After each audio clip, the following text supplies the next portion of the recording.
네, 여러분 안녕하십니까? 가장 빠른 종합뉴스 뉴스큐 시작합니다. 네, 이른바 유난 갈등이 수면 위로 드러났던 사퇴 거부 파문 8일 만이고 또 화재 현장 열차 상경 이후 엿새 만에 윤석열 대통령과 한동훈 비대위원장이 용산에서 만났습니다. 점심자리 치고 꽤 길었던 시간 일단은 민생만 논의했다고 알려지고 있습니다. 회동 분위기는 취재기자한테 듣고 또 총선표에서 이해운 전 의원과도 다른 전국 이슈와 함께 들여다보겠습니다. 새해 들어 수차례 진행된 북한의 핵무기 고도화 실험에 대해서 미국이 중국에 역할을 해줄 것을 거듭 촉구했습니다.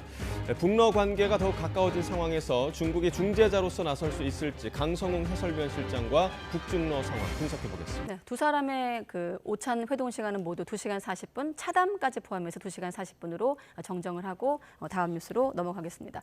네, 총선을 앞두고 잇따라 발생한 정치인 피습 사건과 관련해 집권 여당이 경찰청장과 안전대책을 논의했습니다. 공천 심사 등 여야 각 당의 총선 시계도 빨라지고 있습니다. 이번엔 국회로 가보겠습니다. 김경수 기자. 네, 국회입니다. 네, 지난주 배현진 의원 피습 사건 이후 국민의힘이 경찰과 대책 마련에 나섰죠? 네, 오늘 오전 국민의힘 윤재옥 원내대표와 유이동 정책위의장 그리고 윤희근 경찰청장이 국회에서 만났습니다. 여당은 선거를 앞두고 잇따라 발생한 정치인 습격 사건에 대한 안전 대책을 보고받았는데요. 경찰은 정치인 신변 보호 강화를 위한 전담 조직을 만들고 순찰 활동을 가시적으로 늘리는 등 예방책을 마련하기로 했습니다. 이런 가운데 한동훈 비대위원장은 배현진 의원이 정신적 충격에도 빠르게 퇴원했다면서 음모론의 소재로 이용되지 않기 위한 노력이라고 평가했습니다. 민주당을 향해선 이재명 대표 피습 음모론 장사를 계속한다고 비판했는데요.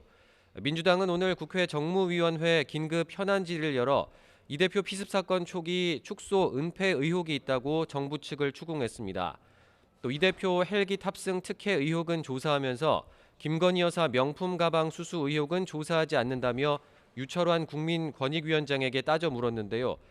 반면 여당 의원들은 야당이 정쟁만을 위한 일방적으로 회의를 소집했다고 반발하면서 퇴장했습니다. 네, 총선 관련된 여야 움직임도 함께 보겠습니다. 먼저 국민의힘, 운동권 특혜 청산을 내걸고 야당 비판 수위를 끌어올리고 있다고요? 네, 국민의힘은 야당을 겨냥한 이른바 운동권 심판론으로 이번 총선을 치르겠다는 계획입니다.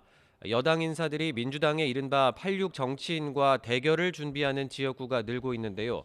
한동훈 비대위원장은 어제 서울 중구 성동구 갑에 출마를 선언한 윤희숙 전 의원과 민주당 임종석 전 대통령 비서실장을 직접 거론하기도 했습니다. 들어보시죠. 임종석과 윤희숙 누가 경제를 살릴 것 같습니까? 오직 운동권 경력 하나로 수십 년간 기득권 차지하면서 국민의힘은 오늘부터 다음 달 3일까지 이번 총선에 도전할 사람들의 출마 신청을 받고 본격적으로 공천 심사에 돌입합니다. 이런 가운데 유승민 전 의원은 당을 떠나지 않고 공천도 신청하지 않겠다는 입장을 밝혔습니다. 이준석 대표의 개혁신당 합류에는 선을 그었지만 총선 때 당내에서 역할을 할 여지는 남겼다는 평가가 나옵니다. 유 전 의원이 불출마를 명시적으로 언급하지 않았다는 게 근거인데 다만 유 전 의원의 등판이 당정 갈등이나 전통 지지층의 비판으로 이어질 수 있다는 우려도 공존하고 있습니다.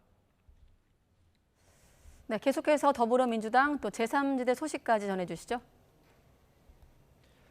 네, 민주당은 북한의 순항미사일 발사 등 도발을 규탄하면서도 현 정부가 선거 때문에 일부러 위기를 증폭시키는 거 아니냐고 비판했습니다. 또 대통령이 거부권을 행사할 것으로 예상되는 이태원 참사 특별법을 거론하며 정권 심판론을 부각했습니다. 이재명 대표의 말 들어보겠습니다. 민심을 거역하며 또다시 거부권을 남용한다면 국민은 더 이상 분노와 좌절에만 멈추지 않을 것입니다. 민주당은 모레부터 이번 총선 지역구 후보자들의 면접을 실시합니다. 다음 달 5일까지 6일 동안 진행되는데 일정상 이르면 설 연휴 전 일부 지역은 후보가 정해질 수 있다는 관측도 나옵니다. 다만 비례대표 선출 방식 등 선거제 개편에 대한 당의 입장을 아직 정하지 못한 건 민주당 그리고 이재명 대표가 풀어야 할 숙제입니다. 홍익표 원내대표는 연동형과 병립형 비례제를 두고 이르면 이번 주 안에 당내 의견을 모아 지도부가 결정하겠다고 밝혔습니다.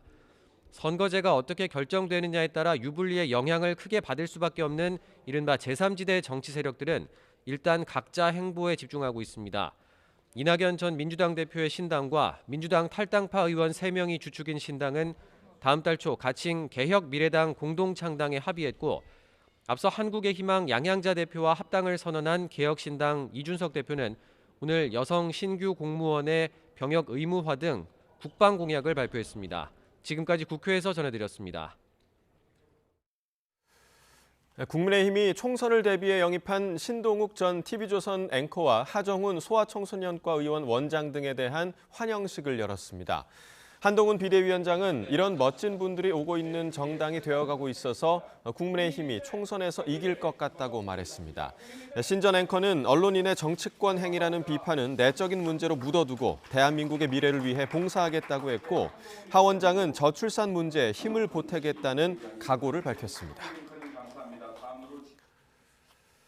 더불어민주당은 4월 총선을 대비한 11번째, 12번째 영입 인재로 이지은 전 총경과 백승아 전 초등교사를 발표했습니다.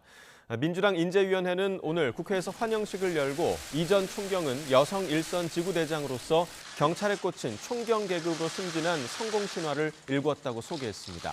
백 전 교사에 대해서는 전국 초등교사 노동조합 부위원장을 지내며 서울 서희초 사태에 대한 성역 없는 수사와 진상 규명을 촉구하며 앞장섰다고 강조했습니다. 경찰이 배현진 국민의힘 의원을 습격한 10대 피의자의 주거지를 압수수색했습니다. 서울경찰청 관계자는 오늘 기자간담회에서 어제 피의자 A군의 서울 대치동 주거지를 압수수색해 노트북 등을 확보했고 포렌식 분석하고 있다고 밝혔습니다. 경찰은 아직 범행 동기나 공범 여부를 판단하긴 섣부르다며 부모 참고인 조사 등을 통해 A군의 과거 행적과 성향 등을 확인하고 있다고 설명했습니다. A군은 병원에서 경찰 조사를 받고 있는데 경찰은 내일 응급 입원 기한이 끝나면 보호자의 동의를 얻어 보호 입원으로 전환할 예정입니다. 더불어민주당은 앞서 류일임 방송통신심의위원장이 민원 사주를 해 이해충돌 방지법을 어겼다며 고발을 했습니다. 오늘 첫 고발인 조사가 서울 양천경찰서에서 진행이 됐는데요. 경찰 조사에 출석한 민주당 관계자들은 방심이 공익 제보자에 대한 색출 수사와 비교해 볼 때 이해충돌 방지법 위반 수사가 더디게 진행되고 있다며 공정한 수사를 촉구했습니다. 직접 들어보겠습니다. 공익신고자 색출은 전광석화처럼 하면서 청부민원 장본인 류일임 위원장은 압수수색은커녕 이제서야 고발인 조사를 하는 이유가 무엇입니까? 도둑을 신고했더니 도둑은 놔두고 신고자를 괴롭히는 셈입니다. 청부민원과 셀프심의라는 위법 행위도 서슴지 않고 공정성 심의라는 탈을 쓴 정치 심의를 남발하면서 방심위를 정권 보위를 위한 심의기관으로 전락시키고 있는 류일임 위원장에 대해 경찰은 엄정하게 수사하고 그에 상응하는 처벌을 해야 할 것입니다. 네, 윤 대통령과 국민의힘 한동훈 비대위원장 앞서 확인한 대로 대통령실에서 다시 만났습니다. 이른바 윤한 갈등설이 확산하는 것을 차단하기 위한 포석으로 해석되고 있는데요. 관련 내용 포함한 오늘 총선 큐 이혜훈 전 국민의힘 의원과 함께하겠습니다. 네, 안녕하십니까? 예, 안녕하세요. 안녕하십니까? 네. 어떻습니까? 사실 이 논란 초기로 좀 돌아와서 사퇴 거부 파문 초기에는 기사 제목이 한동훈 위원장의 홀로서기가 시작이 되느냐 거기에만 한번 우리가 포커싱을 맞춘다면 이제 그 홀로서기는 그 기점은 지난 건가요? 어떻게 보십니까? 오늘 이후? 홀로서기 이런 게 별 의미가 없을 것 같습니다. 네. 어차피 원팀이고 여당이기 때문에 네. 여당에서 홀로서기라는 게 무슨 의미가 있나 이런 생각이 들고요. 한동훈 위원장 자체가 대통령을 지우고 생각하기는 어려운 분이라고 생각이 듭니다. 그리고 네. 총선까지 대통령과 같이 가야 이게 승리가 오는 거지 대통령을 지우고 한동훈 위원장 홀로 선다는 것도 사실 어떻게 보면 무망한 일이고 대통령과 원팀이 될 때 승리가 오는 거고 국정 운영이 탄탄히 받쳐지는 거고 많은 우파 지지자들이 그걸 원하고 있기 때문에 홀로 선다는 것 자체가 그렇게 필요한 일일까 그런 생각이 듭니다. 네, 이제 총선 국면이기 때문에 한동훈 비대위원장의 놓인 과제를 한번 중심으로 질문을 한번 드려봤는데 같이 가야 되기 때문에 같이 가야 원팀이기 됩니다. 때문에. 같이 가야 승리도 있고 그래야 대통령도 살고 나라도 살고 그리고 한동훈 위원장에게도 저는 네. 그게 오히려 좋은 거라고 봅니다. 네, 그렇군요. 일단 아까 윤재욱 원내대표 그 설명에서도 있었습니다만 민생과 관련된 얘기를 주로 나눴다. 네, 그게 선거 맞다고 봅니다. 얘기는 없었다. 자, 일단 이 자리에서 선거 얘기는 어느 정도 나올 것인지 또 하나 김건희 여사에 대한 어떤 대통령실 대응 물론 이제 사람이 많이 배석한 자리이기 때문에 아무리 저는 이제, 극도로 네. 조심했을 거라고 봅니다. 저희도 이런 일을 많이 해보고 예. 또 이렇게 대통령 주최하시는 오찬이나 만찬에 가보는데 네. 저희가 옛날에 지도부를 할 때도 이렇게 민감한 시점에는 왜냐하면 이게 다 눈과 귀가 있거든요. 네. 그런 말이 있잖아요. 지도 새도 모르게 얘기하면 지와 새만 모르고 다 안다. 이게 다 나가게 돼 있거든요. 네. 근데 거기서 어떤 민감한 얘기를 하나라도 하게 되면 그게 어차피 다 나가게 돼 있기 때문에 절대로 그런 말을 해서는 안 됩니다. 근데 지금은 모든 언론의 귀, 국민의 귀가 그 말을 했을까 안 했을까에 다 쏠려 있다는 거 모르는 네. 사람 저게 아무도 없습니다. 그렇기 때문에 아마 제가 보기에는 그 말만 빼고 모든 말을 했을 것 같아요. 절대 안 했을 겁니다. 네. 하면은 그게 다 언론에 나가게 돼 있거든요. 그러니까 안 해야만 이게 안전하기 때문에 제가 보기에는 절대 안 했을 것 같습니다. 네, 지난번에 21일 파문 때도 사실 대통령실 뭐 거기에 관련자가 여럿 있습니다만 정무 기능을 좀 못했다 이를테면 섭섭 라인이 좀 책임론을 대두된 측면도 있었는데 그때 그 논란을 의식해서 이번엔 좀 대통령실도 관리라는 걸 좀 했을까요? 네, 저는 제가 보기에 그 말을 한 말이다라도 저기서 만약에 하게 되면 예. 그 모든 만찬 해동을 어떻게 보면 준비한 그게 다 덮여버리고 오히려 네. 그게 다 커져버리기 때문에 안 하니만 못하니 되는 일이 되거든요. 오히려 안 하는 게 차라리 나았었다. 이렇게 되기 때문에 아마 저는 극도로 조심하고 네. 오히려 안 하고 국정 운영의 동반자로서 당 정의해야 될 원래의 기능과 관련된 민생 얘기만 했을 것 같습니다. 아무튼 그 앞에 6일 전엔 또 화재 현장에서 만남이 있었고 그때부터 이제 봉합 국면이다 이런 언론 시각이 있었습니다만 오찬이 있었습니다. 그럼 이후 사실 그 이야기를 안 꺼낸 거지만 잠재적인 또 갈등의 불씨는 남아 있는 게 아닌가 하는 게 이제 대체적인 시각이지 않습니까? 어쨌든 뭐 총선 앞두고 김건희 여사 문제는 대통령실에서 어떻게든 좀 해소를 해야 될 텐데 이대로 아마 그 고민이 예. 깊은 것 같아요. 그러니까 이제 언론에도 나오는 거 보면 네. 뭐 설명을 검토한다 이런 굉장히 조심스럽고 네. 신중한 표현들이 나오는데 저는 이 국면에서는 누구든지 입을 열지 않는 게 좋다라고 생각합니다. 이미 긴 세월 동안에 5천만 국민이 하고 싶은 얘기는 다 쏟아냈다고 봅니다. 언론의 패널들도 거의 뭐 24시간 나와서 수많은 채널을 통해 네. 또 심지어는 요즘은 공중파 말고도 유튜브나 이런 걸 통해서 수많은 얘기들을 다 쏟아냈기 때문에 이제 더 이상 지금은 말할 국면이라기보다는 대통령 다 듣고 계셨을 거예요. 이제는 대통령이 이제 결정을 내릴 타이밍인 것 같아요. 그리고 지금도 이제 대통령이 이제 검토하신다는 표현으로 얘기가 이제 조심스럽게 네. 나오고 있는데 그 결정이 내려지는 단계이지 지금은 얘기할 단계는 이미 다 지난 것 같아요. 그래서 이제 결정을 기다리는 게 더 오히려 현명한 거 아니냐. 이미 뭐 할 말을 다 했는데 여기에 또 무슨 말을 더 보태겠습니까? 네. 어떤 패널은 이런 해석을 하더라고요. 이게 그 두 사람이 20년 정도 인연이 있기 때문에 그런 사적인 관계를 통한 어떤 봉합일 뿐이지 공적인 관계만 놓고 봤을 때는 좀 갈등이 여전하다 이렇게 보는 시각도 있던데 의원님 어떻습니까? 근데 저는 이제 공적인 관계도 이미 다 얘기할 건 얘기했고 그다음에 제가 보기에는 그동안에 조금은 이제 오해의 소지나 갈등의 불씨들이 약간의 미숙함 또는 이제 서로 커뮤니케이션이 조금 이제 어떻게 보면은 불충분했던 것 때문에 약간의 오해들이 있었던 부분들은 지난번 갈등으로 인해서 다 네. 드러났던 것 같아요. 이제 서로 어떤 오해가 있고 어떤 갈등이 있구나 하는 게 확인이 된 상태에서는 이제 더 이상은 뭐 얘기는 필요 없는 것 같아요. 서로 다 알았기 때문에 네. 이제는 결정하고 봉합하는 단계만 남지 않았나 하는 생각이 듭니다. 현명한 분들이니까 잘 결정하실 거라고 봅니다. 네. 그리고 봉합이라는 거는 저도 겪어보니까 이게 알고 나서는 조금 시간이 필요하더라고요. 지금 이제 그런 숙성의 단계인 것 같아요. 숙성이 필요하지 않나. 그래서 이런 일들도 있는 거고 이제 이렇게 서로 업무 관계 일로 서로 얼굴을 맞대고 또 얘기하고 전혀 그 갈등을 일으켰던 사안이 아닌 다른 사안을 가지고 토의하고 논의하고 또 얼굴을 맞대다 보면 사람이라는 게 또 봉합이 되더라고요. 네. 알겠습니다. 자, 그러면 의원님은 공천 국면에서 또다시 이런 갈등이 좀 재현될 가능성이 좀 낮다고 보시는 거군요. 좀 낮을 것 같습니다. 예. 예. 알겠습니다. 그래서일까 아까 말조심을 하는 그런 국면이라고 해서인지 한동훈 위원장이 문재인 전 대통령을 비공개 방문했다 이런 설이 났고 만나지 않았다 정도가 아니라 지금 강력히 대응하겠다 수사까지 의뢰한 상황이거든요. 좀 이례적으로 강력한 대응으로 보이는데 같은 맥락일까요? 같은 맥락이라고 보는 게 저희가 굉장히 이제 트라우마가 많습니다. 2002년으로 되돌려 보면은요, 김대엽이라는 사람을 내세워서 천하의 어떻게 보면 범죄자였잖아요. 네. 그분이 범죄자인 것은 나중에 다 드러났지만 당시에는 그분이 범죄자인 것을 모르고 많은 사람들이 속아 넘어갔거든요. 거짓말에 속아서 선거 결과는 되돌리지를 못합니다. 그 사람이 범죄자인 건 나중에 사후적으로 판명이 됐지만, 근데 최근에 여러 가지 일들을 보면 그런 여러 가지 트라우마를 떠올릴 수밖에 없어요. 덫을 놓아서 여러 가지 이제 사람들이 속아 넘어가게 만드는 여러 가지 올가미들이 생기는 것을 보면서 이것을 가지고 우리 내부에 적전 분열을 일으키고 서로를 불신하게 만들고 이 네. 틈을 벌리고 이런 일들이 자꾸 일어나니까 이거에 속지 말아야 되겠다 이런 생각을 하고 이게 사전에 그런 기미가 보일 때 이제 이것을 차단을 원천적으로 해야 되겠다는 그런 어떻게 보면 긴장감 네. 그런 게 생길 수밖에 없는 거죠. 그러니까 이런 틈새를 벌리려는 적전에 교란 작전이 온다 이렇게 생각을 하면 차단하자 이게 이제 생길 수밖에 없는 것은 인간 본연의 본성이라고 봅니다. 네. 그래서 이제 사전에 차단하는 거라고 보고요.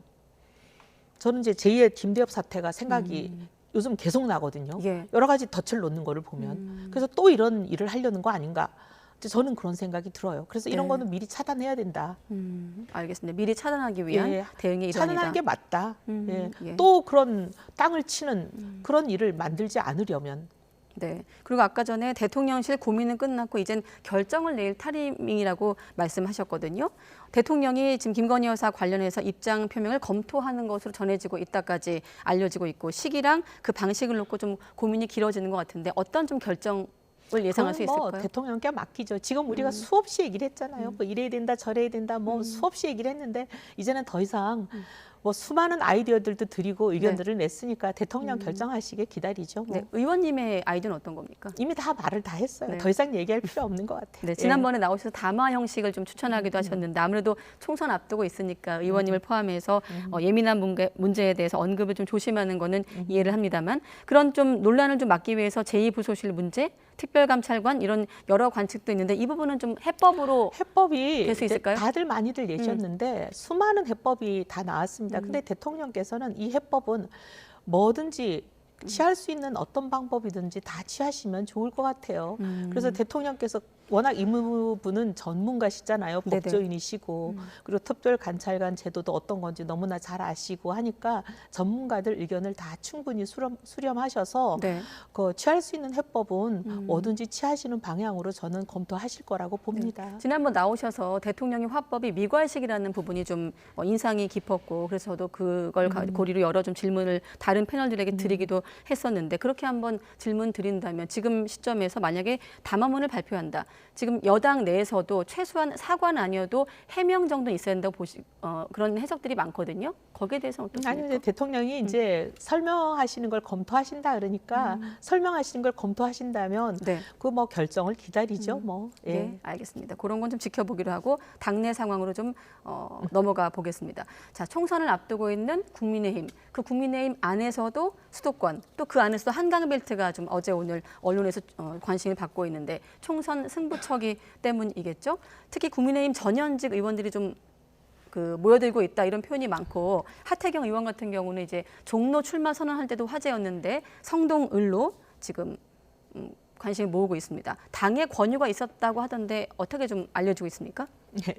당의 권유라는 게 굉장히 애매한 표현이에요. 네. 이제 여러 가지 유형이 있죠. 네.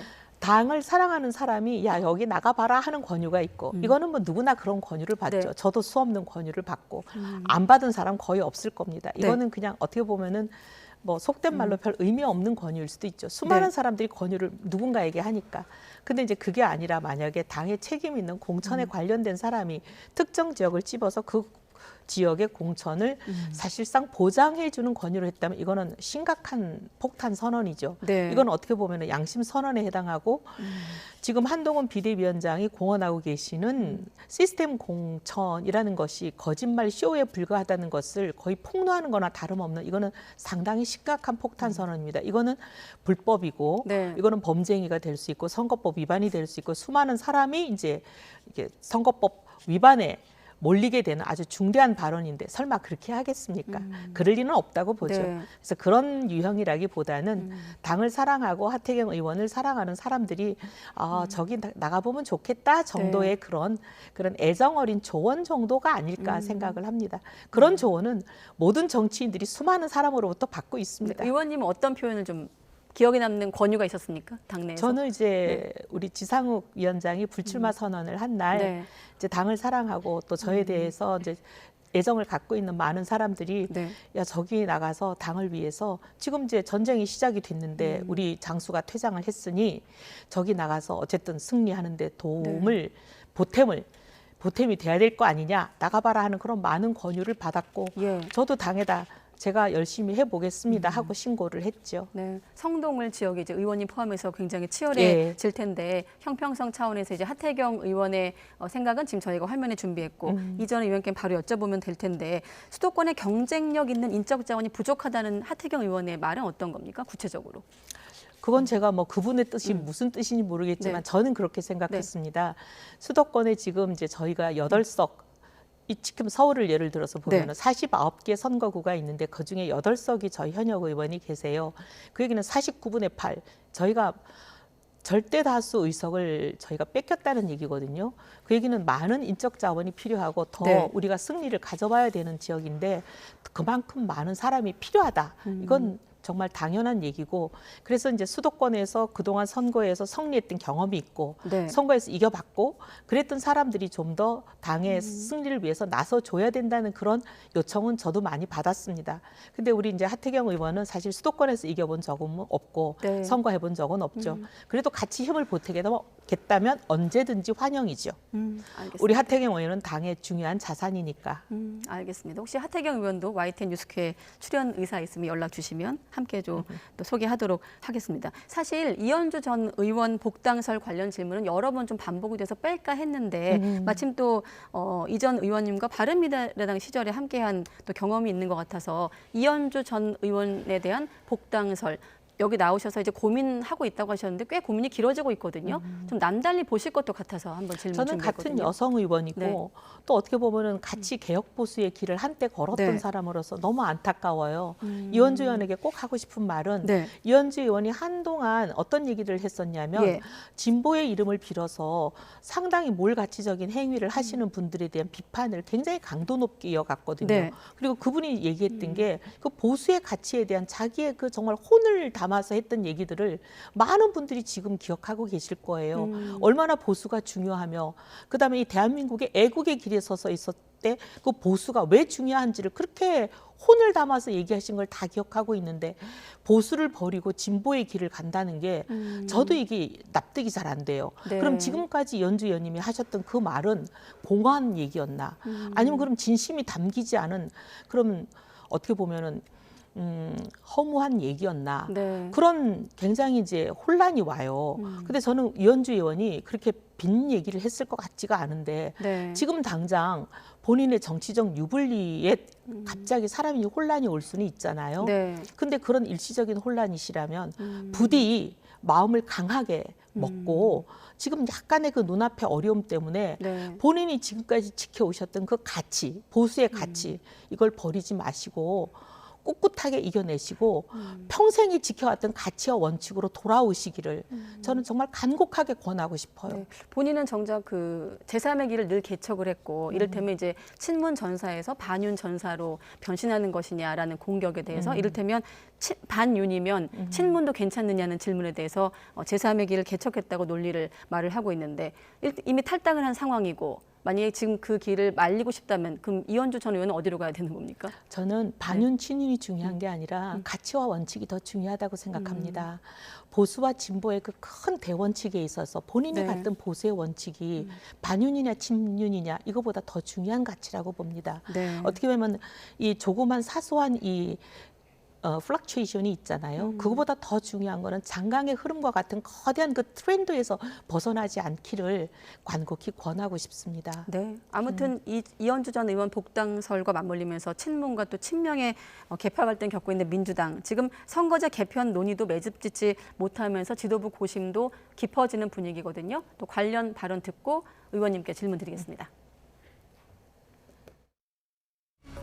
민주당이 백리병으로 야권의 비례 의석을 독점을 하면 우리 민주당 의석 매측이 늘어나겠지만 민주진보 개혁 진영의 전체 의석은 저는 굉장히 손해를 볼 수밖에 없다고 생각을 하고요. 특히 이제 선거제가 대행으로 맹분도 잃고 윤석열 정권에 대항을 하는 야권의 연합 전선도 좀 무너지게 될 것이다 이런 생각을 제가 갖고 있고요. 몇 자리 욕심내다가 개도 그룹도 다 이럴 수 있다. 소탐대실이다. 조만간 지도부가 결정을 하고 당내 의견을 수렴할 생각이 따른 당내 의견 결집은 이번 주 안으로 모아져야 되겠죠. 저는 제도에 대한 호불호는 없습니다. 어느 제도든 뭐 장점과 단점을 갖고 있기 때문에 다만 더 중요한 것은 연동형이냐 병립형이냐 문제가 아니라 비례 후보 선출 방식의 문제라고 생각을 해요. 그러니까 비례대표 선출 방식에 있어서 얼마큼 민주적이고 개방적이고 투명하게 하는 것이 더 중요하다 이렇게 보고 있습니다. 네, 일단 야당은 민주당은 협상 테이블에 올릴 좀 개정안 출구를 찾고 있는 것 같고 여당 같은 경우는 지금 현행 유죄 대비해서 위성정당 창당으로 좀 압박에 나서고 있다까지 확인되고 있거든요. 이 문제는 어떻게 좀 될까요? 저는 정말 민주당이 저렇게 하는 게 이해가 안 됩니다. 연동형 비례제를 들고 나온 이유가 뭡니까? 거대 양당이 완전히 진영 정치하는 거에서 이 폐해를 없애자라고 약소 정당들에게도 그들이 얻어야 될 정당한 표만큼의 비례대표제를 통해서 의석을 주자라는 거잖아요. 지금 그냥 1등하는 사람이 한 석을 갖는 지역구 제도 하에서는 사실 약소 정당들이 상당한 표를 얻었음에도 불구하고 1등이 되지 못했기 때문에 네. 의석을 못 갖는다. 그래서 그 없어져 버린 표만큼을 비례대표제에서 좀 보충해 주자라는 거잖아요. 근데 저렇게 하는 연동형 비례제를 해놓고는 자기들이 위성정당을 만들어 버리면은 사실 약소 정당들이 그 연동형 비례제에서 보장받게 돼 있는 표를 못 갖는 거 아니에요. 네. 민주당이 싹쓸이 하는 거잖아요. 저거는 재벌이 사실은 골목 상권을 보호해 드리겠습니다라는 좋은 미명하에 골목 상권에 모자를 쓰고 들어가서 떡볶이집 뭐 온갖 거 빵집 하면서 골목 상권의 표를 다 갖고 가는 거 먹이를 다 잠식하는 거랑 뭐가 다릅니까? 네. 저는 민주당이 저런 식으로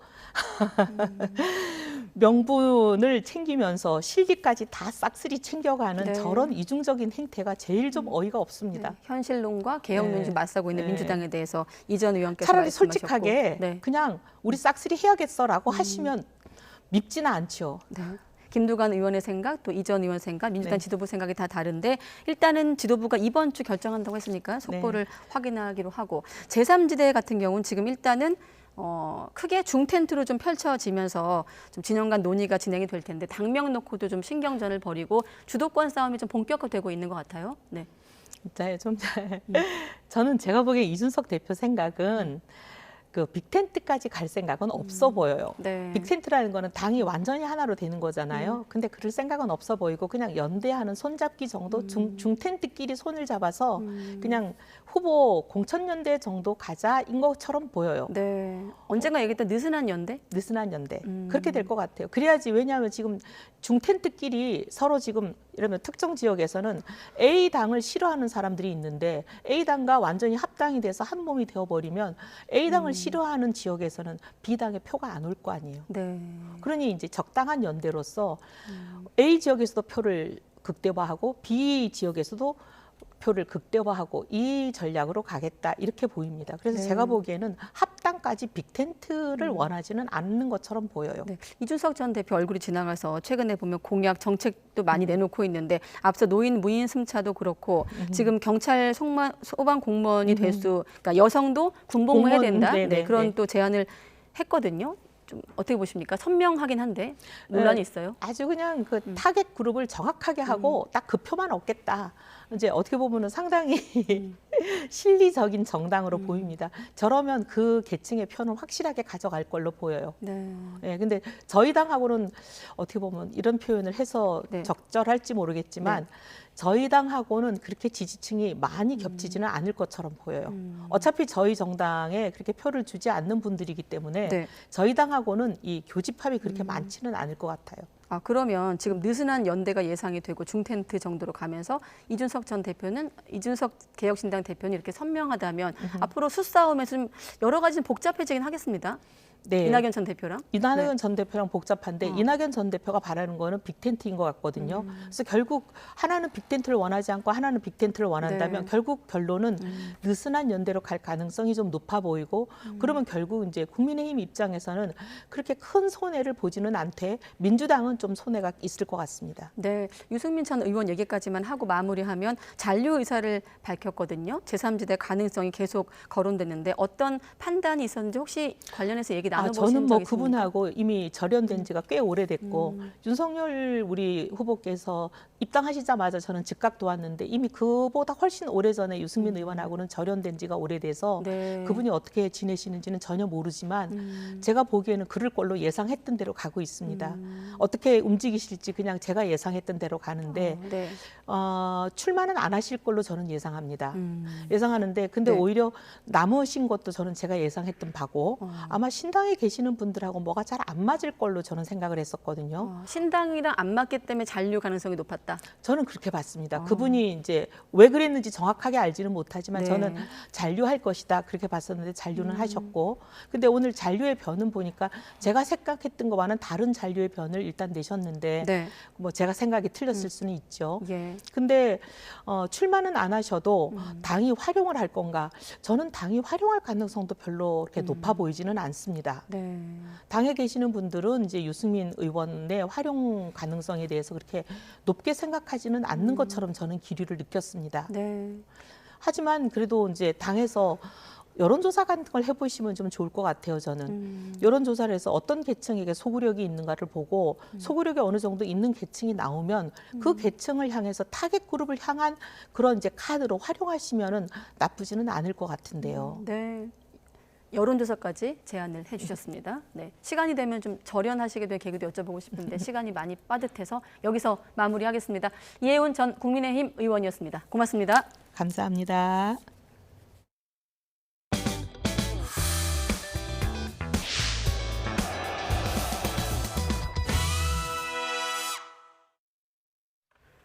네, 검찰이 프로야구 기아 타이거즈 김종국 감독과 장정석 전 단장에 대해서 구속영장을 청구했습니다. 검찰은 이들이 커피 업체에서 뒷돈을 받고 기아 타이거즈의 후원사로 선정되는 과정에 개입한 것으로 의심하고 있습니다. 취재기자 연결해 보겠습니다. 홍민기 기자. 네, 서울중앙지방검찰청입니다. 네, 검찰이 현재 프로야구 감독에 대해서 구속영장을 청구했어요. 네, 그렇습니다. 서울중앙지방검찰청은 기아 타이거즈 김종국 감독과 장정석 전 단장에 대해 지난 24일 구속영장을 청구했다고 밝혔습니다. 두 사람은 기아 타이거즈의 후원사인 커피업체에서 여러 차례 부정한 금품을 받은 혐의를 받습니다. 김 감독은 모두 합쳐 억대에 달하는 금품을, 또 장 전 단장은 수천만 원을 받은 것으로 조사됐습니다. 이 커피업체는 지난 2022년 8월 기아 타이거즈와 후원 계약을 맺었는데 검찰은 김 감독과 장 전 단장이 금품을 받고 후원업체 선정 과정 등에 개입한 것으로 의심하고 있습니다.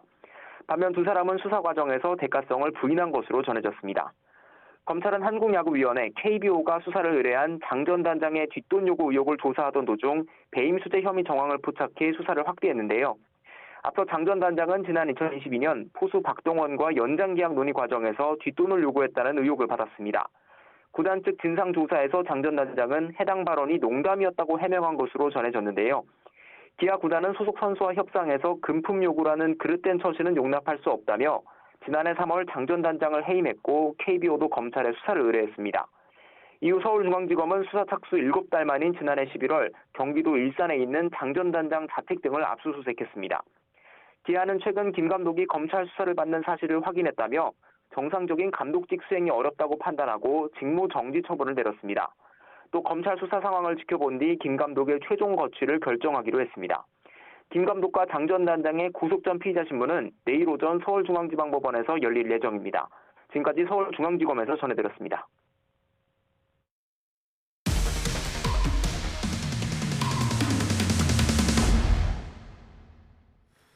가족과 지인을 내세워 화물운송법인 4곳을 운영한 업체가 화물 차주들의 운송료를 가로채 잠적했다는 보도 최근에 전해드렸는데요. 이 실제 운영자 김모 씨는 범행 이후에도 비슷한 화물운송업체를 차리려고 시도한 것으로 확인됐습니다. 1차 하청업체와 친분을 주변에 과시하기도 했는데 이 과정에서 금품 로비 의혹까지 제기됐습니다. 윤성훈 기자의 보도입니다. 화물 차주들의 임금을 가로챈 화물운송법인 A사 사무실이 있는 건물입니다. 지난해 7월부터 고지된 우편물들이 잔뜩 쌓여 있습니다. 법인 사무실로 등록된 이곳은 현재 아무도 있지 않은 듯 문이 굳게 잠겨 있습니다. A사 등 4개 화물운송법인을 실질적으로 운영한 김 씨가 잠적한 건 지난해 7월쯤. 이에 앞서 20억 원대 회사 돈을 빼돌린 건 물론 화물 차주들의 운송료와 직원, 지인들에게 돈을 빌리고 가로챈 혐의로 수사가 이뤄지고 있습니다. 많게는 17억 원에서부터 수천만 원씩 10여 명이 김 씨에게 사기를 당한 겁니다. 돈을 빌려달라 한다 회사한테. 그리고 월 10%씩을 띈다.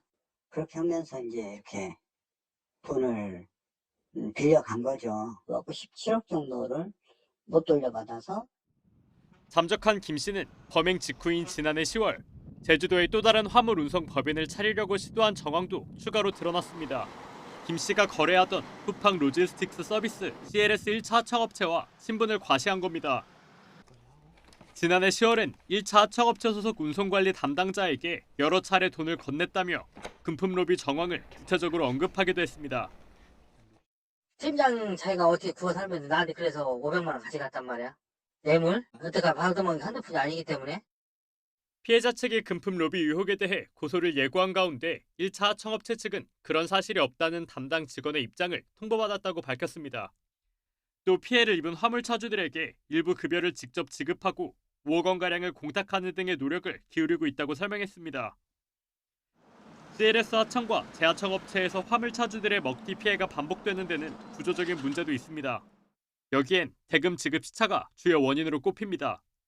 원청인 CLS가 하청업체의 대금을 다음 달 말에 지급하고 있다 보니 화물 차주들은 한두 달 뒤에야 운송료를 손에 쥐게 되는 겁니다. 목돈을 쥔 하청, 재하청업체가 작정하고 돈을 가로챈다면 피해자들은 뒤늦게서야 피해를 인지하게 되는 꼴입니다. 원청인 CLS 측은 하청업체 대금 먹튀 문제와 관련해 법적인 책임이 없다는 입장이지만 정산 시점이 개선돼야 비슷한 피해를 막을 수 있다는 지적이 나옵니다. YTN 윤성훈입니다. 검찰이 더불어민주당 이재명 대표를 습격한 60대 김모 씨에 대해 살인 미수와 함께 공직선거법 위반 혐의로 추가해 정식 재판에 넘겼습니다. 김 씨로부터 범행 동기가 담긴 문서 발송을 부탁받은 70대 외에는 배후나 공범이 없는 것으로 확인됐다고 밝혔는데 취재기자 연결해서 수사 결과 알아봅니다. 차상은 기자.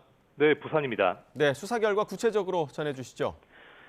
네, 부산지검 특별수사팀은 더불어민주당 이재명 대표를 습격한 60대 김모 씨를 살인미수와 공직선거법 위반 혐의로 정식 재판에 넘겼다고 조금 전 브리핑에서 밝혔습니다. 지난 10일 경찰로부터 사건을 넘겨받은 검찰은 김 씨의 가족과 지인, 범행 당시 이용한 차량의 운전자를 비롯해 최근에 전화통화를 한 사람 등 114명을 조사했습니다. 또 통신기록과 계좌 거래 내역 등에 대한 조사도 진행했는데 조사 내용을 종합한 결과 범행을 방조한 70대 A씨 외에는 추가 공범이나 배후는 없는 거로 확인됐다고 설명했습니다. 앞서 경찰은 김 씨를 살인 미수 혐의로 송치했는데 검찰은 여기에 공직선거법 위반 혐의도 추가했습니다. 검찰은 김 씨의 범행이 22대 국회의원 선거에 영향을 미치려는 행위로 판단해 폭력에 의한 선거 자유의 방해를 처벌하는 공직선거법에 237조를 적용했습니다. 이에 따라 김 씨로부터 범행 계획을 듣고 범행 동기가 담긴 문서를 우편 발송한 70대에게도 살인미수 방조와 함께 공직선거법 위반 방조 혐의가 추가됐습니다. 김 씨의 범행 동기와 정치적 신념의 배경은 경찰 수사 때보다 조금 더 구체적으로 공개됐습니다. 지난 2019년부터 공인중개사로 일한 김 씨는 영업부진과 주식투자 손실, 사무실 임대료 연체 등 경제적으로 어려운 상황이었습니다. 여기에 건강도 좋지 않았고 가족과도 오랜 기간 떨어져 살며 극단적인 정치 성향에 빠져들었다고 검찰은 설명했습니다. 이런 상황에서 이재명 대표를 종북 세력을 주도하는 정치인으로 보고 적대감을 가졌고 이 대표를 살해하는 것만이 우리나라가 적화되는 것을 막기 위한 해결책이라는 신념을 지니게 됐다고 검찰은 밝혔습니다. 김 씨는 검찰 조사에서도 이재명 대표에게 사과하지 않았고 범행의 정당성을 주장한 것으로 드러났습니다. 김 씨는 범행에 앞서 사무실 근처에서 흉기로 목 부위를 찌르는 연습을 꾸준히 한 사실도 확인됐습니다. 그동안 김 씨의 당적과 신상에 관한 관심도 높았지만 이번 검찰 수사 결과 발표에서도 정당법 등을 이유로 공개되지 않았습니다. 지금까지 부산에서 YTN 차상입니다. 아이를 출산한 가구에 최저 1%대 금리로 주택 구입 자금을 빌려주는 신생아 특례대출 신청이 오늘부터 시작됩니다. 신청 첫날 접속자들이 폭주하면서 오전 한때 홈페이지 접속이 1시간가량 지연되기도 했는데요. 취재기자 연결해서 현재 상황 알아봅니다. 윤혜리 기자. 네, 경제부입니다. 네, 홈페이지가 지금은 어떤 상황인가요? 네, 정부가 저출산 극복을 위해 내놓은 신생아 특례대출 신청 접수가 시작된 오늘 오전 9시부터 홈페이지 접속자가 폭주하기 시작했는데요. 한때 동시 접속자가 수백 명까지 몰리면서 예상 대기 시간이 최대 1시간까지 늘어났습니다. 현재도 신청자들이 계속 몰리면서 홈페이지 접속은 지연되고 있는 상황입니다. 신생아 특례대출은 지난 2023년 1월 1일 이후 태어난 신생아르 등 출산 또는 입양 가구에 최저 1.6%, 최대 3.3% 금리로 주택 구입 자금을 빌려주는 정책입니다. 대출 지원을 받기 위해선 부부 합산 연소득이 1억 3천만 원을 넘지 않아야 하고 순자산이 4억 6,900만 원 이하여야 합니다. 소득과 자산 요건을 충족하는 가구는 전용 면적 85제곱미터 이하 9억 원 이하 주택을 살 때 최대 5억 원까지 대출을 받을 수 있습니다. 일반 디딤돌 대출이나 버팀목 상품과 같이 주택기금 대출을 취급하는 시중은행이나 기금이 등등 홈페이지를 통해 신청할 수 있습니다. 당장 집을 사기 어려운 출산 가구를 위해 전세자금 대출도 지원하는데요. 전세보증금이 5억 원 이하인 주택에 대해서 최대 3억 원까지 최저 1.1%, 최대 3% 금리로 대출을 받을 수 있습니다. 주택을 이미 샀거나 전세 계약을 맺은 지 3개월 이내라면 온라인으로 간편하게 대환 대출 신청도 가능합니다. 지금까지 경제부에서 전해드렸습니다. 유례 없이 낮은 출산율에 갈수록 출생아 수가 줄면서 지자체마다 현금성 지원 정책을 경쟁적으로 쏟아내고 있습니다. 황당무계하다는 평가를 받았던 과거 대선 공약까지 현실화하는 씁쓸한 분위기인데요. 단기적인 대책에 불과하다는 지적도 나오고 있습니다. 김혜은 기자가 보도합니다. 결혼하면 1억 원, 출산하면 1인당 5천만 원, 자녀가 10살 때까지 월 100만 원, 육아수당을 드리겠습니다. 17년 전부터 선거 때마다 꾸준히 등장했던 결혼수당 1억 원. 당시만 해도 황당하다는 반응을 얻은 이런 공약이 사실상 현실이 되고 있습니다. 인천에서 태어나는 모든 아이에게 18세까지 1억 원 이상을 지원하는 정책입니다. 허경영 후보가 예언자였다는 자주 섞인 말까지 나올 정도로 지금의 저출산 문제는 심각한 상황. 다급한 상황을 반영하듯 현금성 정책이 쏟아지고 있습니다. 출산 때 주는 첫 만남 이용권과 부모급여, 아동수당을 합하면 한 아이가 7살이 될 때까지 정부에서 받는 돈은 3천만 원 정도입니다. 여기에 지자체마다 다른 지원금을 더하면 금액은 더 올라갑니다. 출산 지원금과 양육수당 등 지자체마다 경쟁적으로 지원책을 내면서 전체 출산 지원 사업 예산 가운데 70% 정도가 현금성 정책입니다. 하지만 이런 정책은 일부 계층에서만 더디게 효과가 나타나는 데다 지역 간 인구 이동에 그칠 뿐 전체 출산율을 끌어올리지 못한다는 지적도 나옵니다. 인구 뺏기 경쟁을 가고 있어요. 실제로 아이를 낳는 게 아니라 이 등록증만 바꾸는 거예요. 최근 정치권이 내놓은 대책 역시 주택대출과 육아휴직 급여 확대 등 많은 예산이 필요합니다.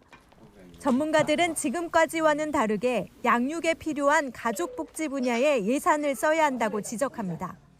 부모의 일가정 양립이 제대로 될 수 있도록 가족 친화 기업이 제대로 될 수 있도록 돈을 정말 그야말로 쏟아 부어야 한다. 저출산 대책은 돌봄 시스템 변화부터 노동시장, 기업 문화까지 다방면으로 접근해야 하는 만큼 단순한 현금성 정책이 아닌 촘촘한 설계가 절실한 상황입니다. YTN 김혜은입니다. 정부가 저출생 문제를 극복하기 위해 현금성 지원뿐 아니라 육아 환경을 개선하는 종합적 대책을 마련하겠다고 밝혔습니다. 김영미 저출산고령사회위원회 부위원장은 YTN 더 뉴스에 출연해 현재 아이가 7살 될 때까지 첫째는 2,960만 원, 둘째는 3,000만 원까지 지원하고 있다며 현금 지원의 한계를 극복하기 위해 부모의 육아휴직과 유연근무제 등 육아 환경을 개선하기 위한 정책도 마련하겠다고 덧붙였습니다. 김 부위원장은 관련 예산과 연구를 토대로 정책 평가를 수행했다며 오는 2월 말이나 3월 초 중장기 전략 대책을 발표하겠다고 설명했습니다. 고금리와 부동산 경기 부진 여파로 최근 2년 사이에 부동산과 건설업종의 금융기관 대출 연체액과 연체율은 3배가량 뛰었습니다. 신용평가기관인 나이스평가정보가 더불어민주당 양경수 의원에게 제출한 시도별 부동산 건설업 대출 현황을 보면 지난해 말 기준으로 58만 개 법인 대출 가운데 부동산 업종 대출이 385조 3,800억 원으로 2년 전과 비교해서 27.3% 늘었습니다. 같은 기간 연체액은 2조 2,700억 원에서 7조 원으로 3배 넘게 늘었고 0.75%에 불과했던 전국 부동산업 연체율도 1.82%로 급등했습니다. 그런가 하면 지난해 대출 원리금을 제때 갚지 못하면서 경매로 넘어간 부동산은 10만 건을 넘는 것으로 나타났습니다. 법원 등기정보광장을 보면 지난해 부동산 임의 경매 개시 결정 등기 신청 건수는 모두 10만 5,614건으로 2022년보다 61% 급증한 것으로 집계됐습니다. 이렇게 등기 신청 건수가 10만 건을 넘어선 건 지난 2014년 이후 9년 만입니다. 대체로 저금리 시절 무리하게 대출을 받아 집을 구매한 이른바 영끌족들이 고금리를 버티지 못하면서 집이 경매에 넘어간 것으로 분석됩니다. 다음 달 분양을 앞둔 전국 아파트가 2만여 가구로 이번 달에 2배 수준으로 늘어납니다. 부동산 전문 리서치 업체인 리얼투데이가 다음 달 전국 19개 단지에서 22,034가구가 분양될 예정이라고 밝혔습니다. 일반 분양 물량이 16,138가구로 이번 달에 2배 정도로 증가했는데 수도권에선 8,824가구가 분양됩니다. 리얼투데이 관계자는 통상적으로 2월은 계절적 분양 비수기지만 태형건설, 워크아웃 등으로 시기를 저울질하던 건설 회사들이 분양에 나선 것으로 보인다고 분석했습니다.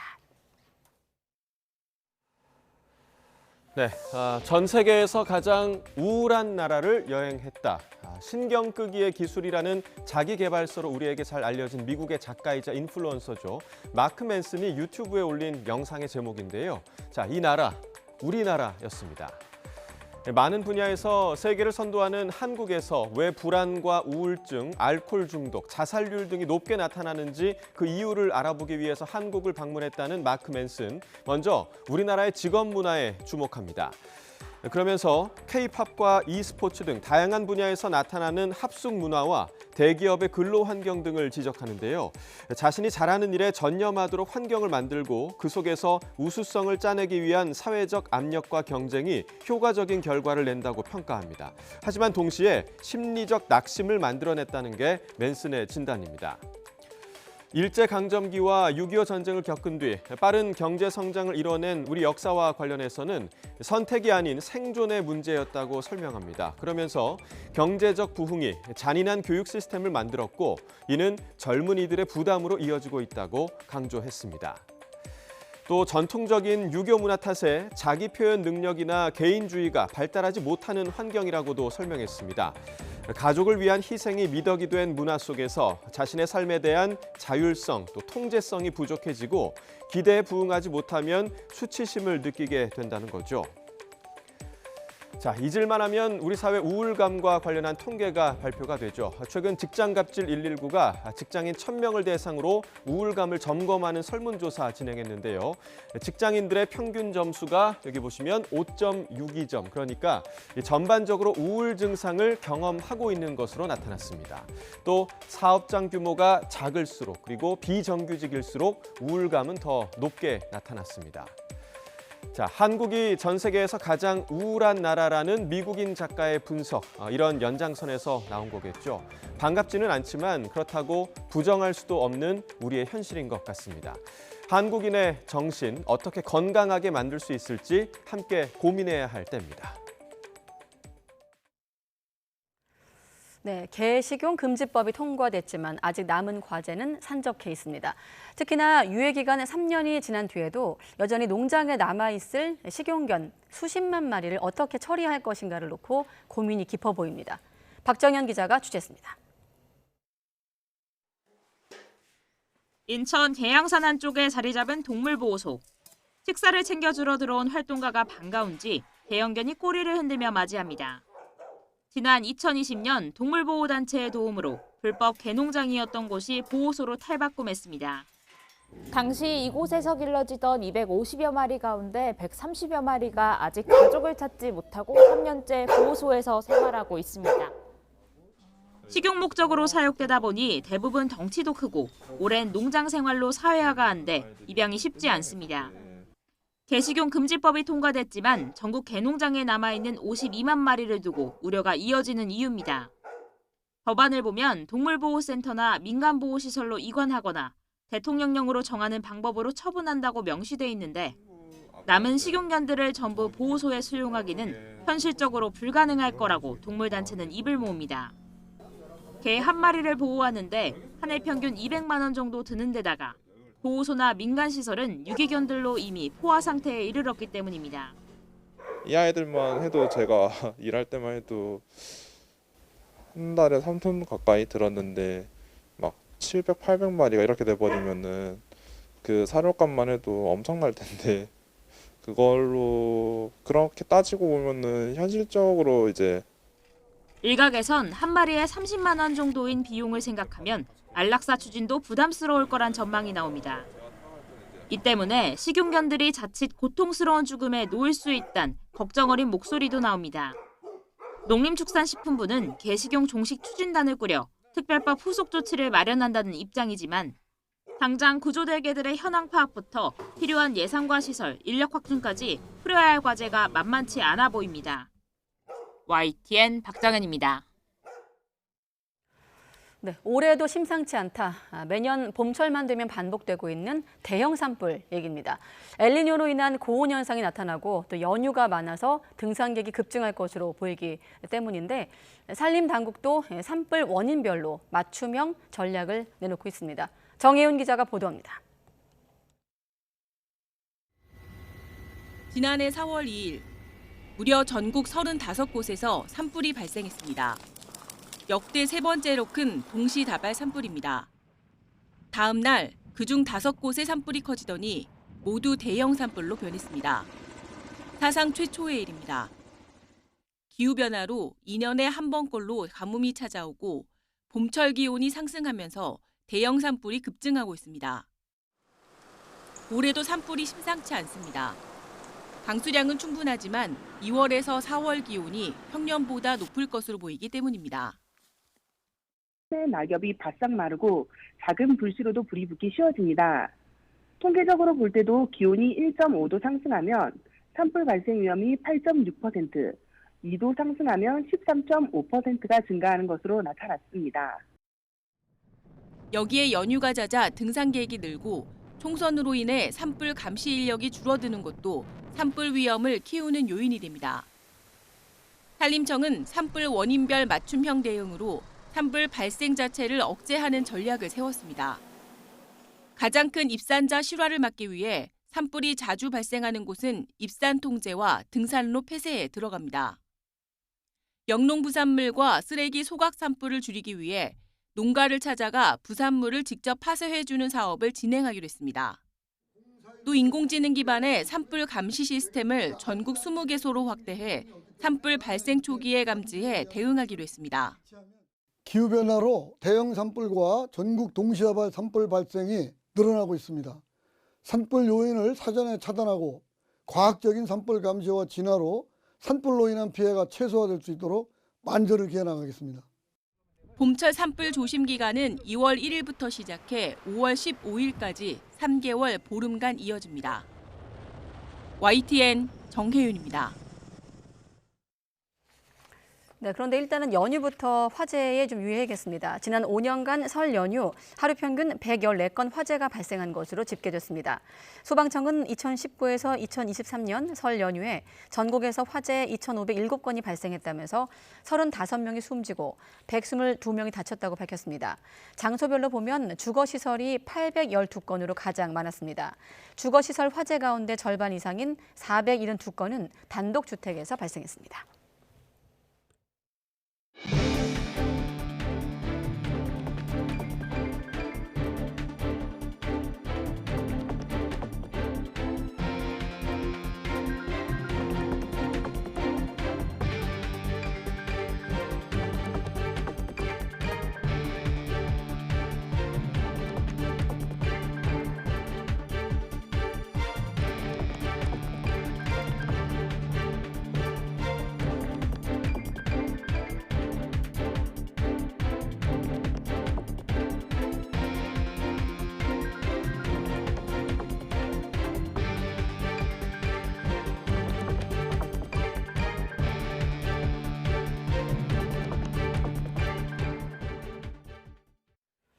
네, YTN 뉴스큐 계속됩니다. 북한이 어제 발사한 미사일은 잠수함 발사 전략순항 미사일, 그러니까 SLCM이었다고 주장했습니다. 김정은 국무위원장이 발사를 지도했고 또 핵잠수함 건조 사업도 파악했다고 전했는데 우리 정부는 도발과 고립의 길을 중단하라고 거듭 촉구했습니다. 최두희 기자입니다. 미사일이 해상에서 흰 연기를 내뿜으며 비스듬하게 솟구쳐 오르고 김정은 국무위원장은 미사일이 날아가는 방향을 손가락으로 가리킵니다. 북한이 새로 개발된 잠수함 발사 전략순항 미사일인 불화살 3대시 31형을 쐈다고 주장한 건데 김 위원장도 현장에서 시험 발사를 지도했습니다. 순항 미사일들은 7,421초, 7,445초간 동해 상공에서 비행하여 선목표를 명중 타격했습니다. 다만 북한 매체는 구체적인 비행 거리는 물론 미사일을 발사한 잠수함 이름도 공개하지 않았습니다. 앞서 북한은 지난 24일 지상에서 불화살 3대시 31형을 처음으로 시험 발사하며 핵탄두 탑재 가능성을 내비친 데 이어 나흘 만에 같은 미사일을 수중에서 발사한 겁니다. 북한이 잠수함 발사 순항 미사일 SLCM을 쏜 건 지난해 3월 12일 이후 약 10개월 만입니다. 시험 결과에 만족감을 표시한 김 위원장은 핵 잠수함 건조 사업도 파악했습니다. 김 위원장은 또 해군의 핵 무장화는 절박한 시대적 과업이며 핵 전략 무력 건설의 중핵적 요구라고 강조했습니다.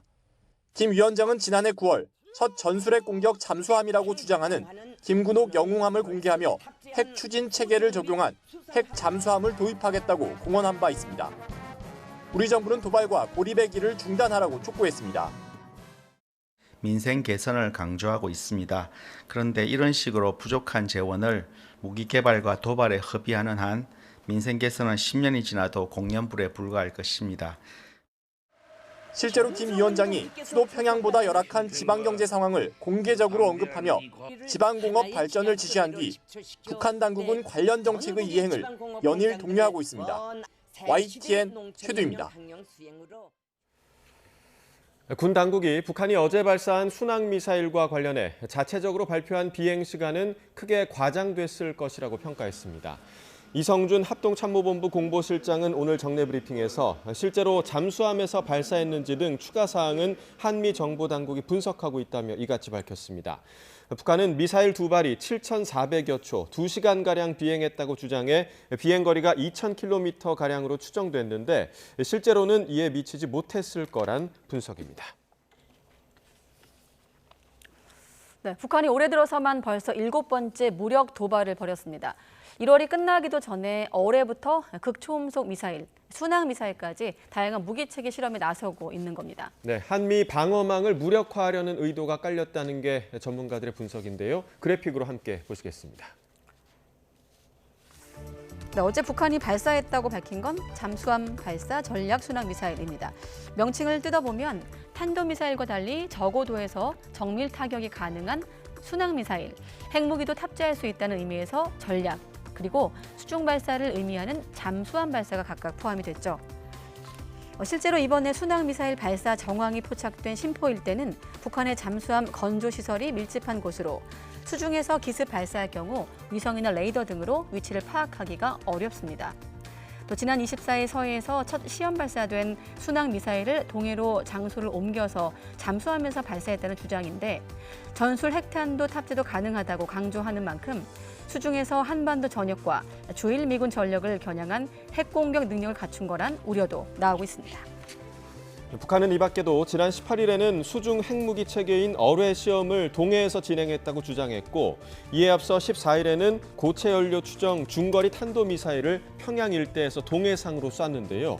평양에서 서울까지 1분 이내로 비행이 가능한 사실상 요격이 불가능한 극초음속인데다 고체 연료의 특성상 사전에 연료를 주입하지 않고 즉시 발사할 수 있어서 더 위협적인 미사일로 평가됩니다. 지금 여러 가지 무기체계, 화살부터 시작해서 해일, 핵드론까지 다양한 방식으로 지금 북한식, 이게 이제 북한은 주체 무기라고 그러는데 우리가 보기에는 조금 효율적이지 않지만 본인들 입장에서는 다양한 방식의 공격 수단을 개발하고 있거든요. 그러니까 쏘면 쏠수록 지금 성능이 개량되는 거죠. 북한은 연초부터 연평도 북방에서 포사격을 하는 등 하루가 멀다 하고 도발을 감행하고 있는데요. 한미 방어 체계를 무력화시키는 걸 목표로 북한이 오는 11월 미 대선을 앞두고 국제사회의 관심을 끌기 위해 이 같은 행보로 이어갈 것으로 보여 한반도 긴장감은 높아질 전망입니다. 모든 국제사회 관심이 우크라이나 전쟁, 그다음에 이스라엘 하마스 전쟁에 지금 집중돼 있습니다. 북한 문제는 지금 관심 바뀝니다. 그래서 북한으로서는 도발을 통해서 고강도 도발을 통해서 북한에 대한 관심을 끌어내는, 특히 미국의 관심을 끌어내는, 이게 이제 하나 중요한 목표다 이렇게 봐지고요. 네, 최근 북한의 잇단 핵무기 시험에 대해서 미국 백악관이 중국이 나서서 자제시키도록 거듭 촉구했습니다. 북한이 러시아와 군사적으로 빠르게 밀착하고 있는 상황에서 중국이 이번에는 북한에 대한 영향력 행사에 나설지 관심입니다. 강성웅 해설위원 실장과 조금 더 알아보겠습니다. 어서 오십시오. 네. 네, 아까 정리도 해봤습니다만 새해 들어서 북한이 핵무기를 고도화하는 실험을 계속하고 있는데 좀 심상치 않아 보이긴 해요. 맞습니다. 네, 지난주만 해도 2번을 쐈잖아요. 네. 이게 이제 순항 미사일이고 굉장히 정밀 타격이 가능하고 가장 핵심적인 건 여기에 핵을 탑재할 수 있다는 건데 네. 이게 과연 우리나라의 방어 체계로 다 막아낼 수 있는 건지 그렇지 않다면 어떻게 해야 되는 건지 우리로서는 굉장히 심각한 상황이라고 할 수 있습니다. 그리고 이제 그렇기 때문에 이제 독자적인 핵무장, 핵 자강론까지 나오는 상황인데 이런 상황에서 이제 국제적으로는 또 이게 어떻게 다뤄지는지 이런 것들을 좀 더 얘기를 해야 될 것 같습니다. 예. 자, 이런 가운데 지난 주말이었죠. 미국과 중국의 안보 사령탑들이 만났는데 네. 여기서 북한 도발 문제도 좀 논의가 됐다면서요? 맞습니다. 방콕에서 설리번 안보부 장관, 그다음에 중국의 왕이 외교부 부장, 그리고 이제 정치국 위원으로서 외교 사령탑입니다. 이 두 사람들이 가끔 이렇게 만나는데요. 이번에 만나서 북한 문제를 논의했다 이렇게 얘기를 했고요.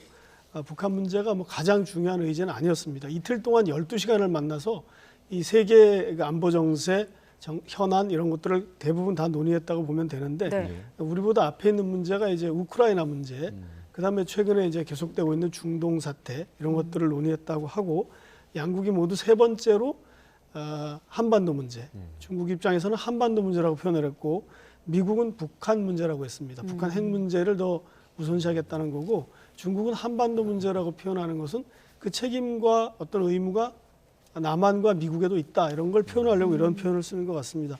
특히 미국이 이제 이 회담이 끝나고 나서 별도로 전화 브리핑을 했는데 여기서 이제 북한 문제를 좀 더 얘기를 했습니다. 뭐라고 얘기를 했냐면은 중국에 대해서 영향력 행사를 좀 강력하게 촉구했다 이런 얘기입니다.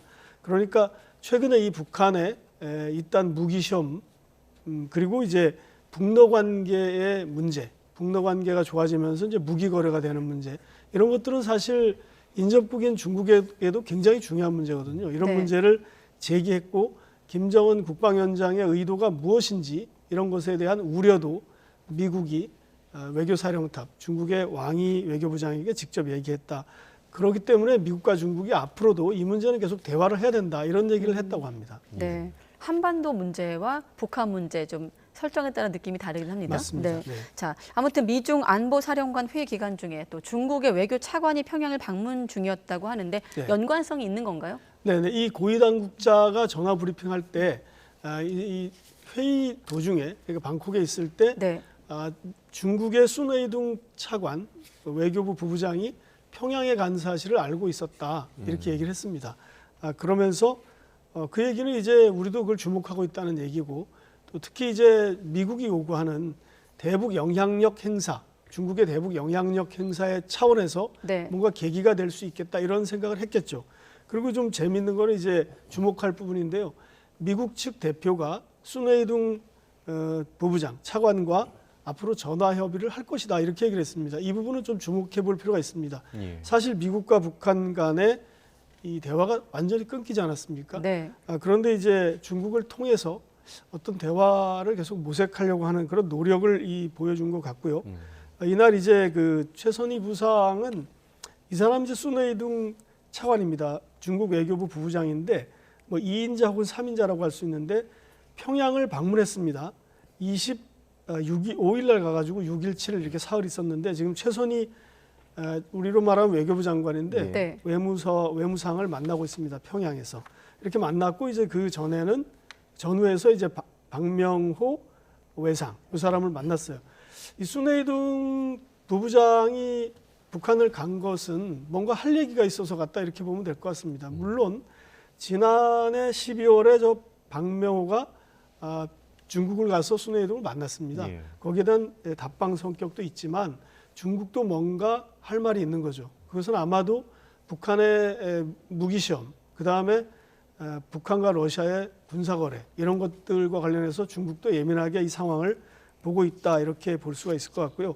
특히 이제 미국이 순웨이둥이 중국에 오면 이미 중국에 도착했습니다. 베이징으로 귀향을 했는데 미국의 대표와 얘기를 할 수 있다 이렇게 얘기를 한 걸로 봐서 간접적인 대화의 어떤 모색이 아닐까 이렇게 보입니다. 예, 그러니까 북한에 가서 할 말이 뭐였는지가 굉장히 궁금해지는 시점인데 미국이 중국에 대해서 이제 북한에 이렇게 압력을 넣어달라, 좀 역할을 해달라라고 주문한 게 이번이 처음은 아닌데 그렇죠. 이번엔 좀 효과가 있을까요?